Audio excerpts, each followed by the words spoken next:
Continuemos a meditação diária com o Sagrado Coração de Jesus, dia 7 de janeiro. As primeiras audiências do Rei dos Reis.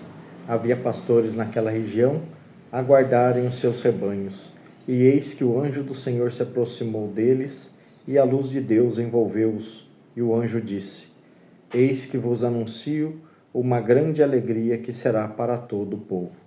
Lucas 2:8. Primeiro prelúdio, a primeira mensagem do céu no nascimento do Salvador é para os pastores, para os homens do trabalho e do povo. Segundo prelúdio, Senhor Jesus, dai-me a graça de ser bom e dedicado como vós aos pequenos e aos humildes. Primeiro ponto, é o povo que em primeiro lugar é admitido no presépio. São os pastores, são os pequenos, os humildes, os trabalhadores.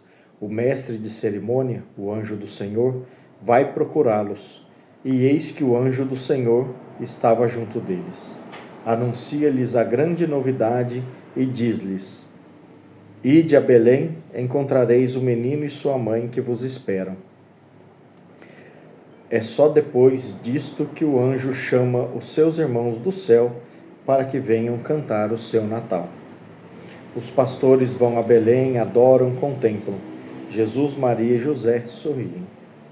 Isaías tinha-o dito: Jesus anunciará de preferência a boa nova aos pobres. Ele me enviou para evangelizar os pobres. Os pastores levam à Sagrada Família uma novilha e uma jumenta. Diz-nos São Boaventura: a generosidade no pobre. Encontra o menino deitado sobre o feno. Maria envolve com o seu véu de São Boaventura. As suas lágrimas, os seus pobres panos, o seu presépio e estábulo impressionam os pastores. A preferência de Jesus pela pobreza consola os pobres e cura-os da inveja.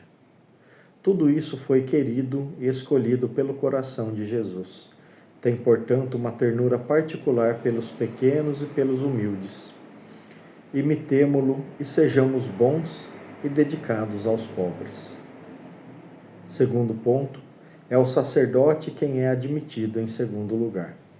O sacerdote está lá para o mistério da circuncisão 8 dias depois do nascimento do Salvador. O clero estará mais amplamente representado na purificação de Maria. O Espírito de Deus, conduzido naquele dia na purificação, o sacerdote Simeão e a viúva Ana, os representantes do clero e dos mosteiros, ao templo de Deus, que vai ser visitado pelo Pontífice Eterno.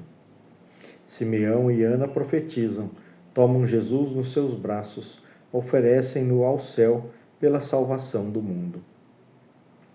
E não apenas eles, mas também o clero do templo. Santa Francisca Romana, numa visão, viu os sacerdotes e os levitas que celebravam então os sacrifícios, virem, como em procissão, saudar e adorar o menino divino, o Messias. Era justamente a audiência concedida ao clero pelo Rei dos Reis. É solene, deve ser meditada pelas almas consagradas. Quantas graças o divino menino não lhes concedeu naquele dia. Acariciando Simeão, é a todos os padres que ele dá um sinal de amizade. Está nos braços de Simeão, cheio de ternura e abundante de graças, como estará nas mãos do sacerdote todos os dias no sacrifício da missa. Simeão exclama: os meus olhos viram a salvação e o Salvador. Os padres veem cada dia nas suas mãos a salvação e a fonte de todas as graças. As viúvas que viviam no templo representavam a vida religiosa no Antigo Testamento.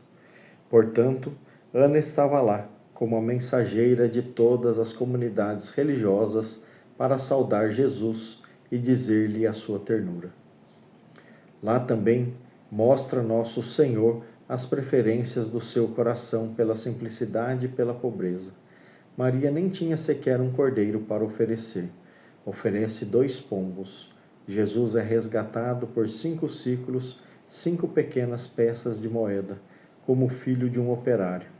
Diante do clero, Jesus quis mostrar o seu amor pela simplicidade. Terceiro ponto, são finalmente os grandes, os ricos do mundo, os magos.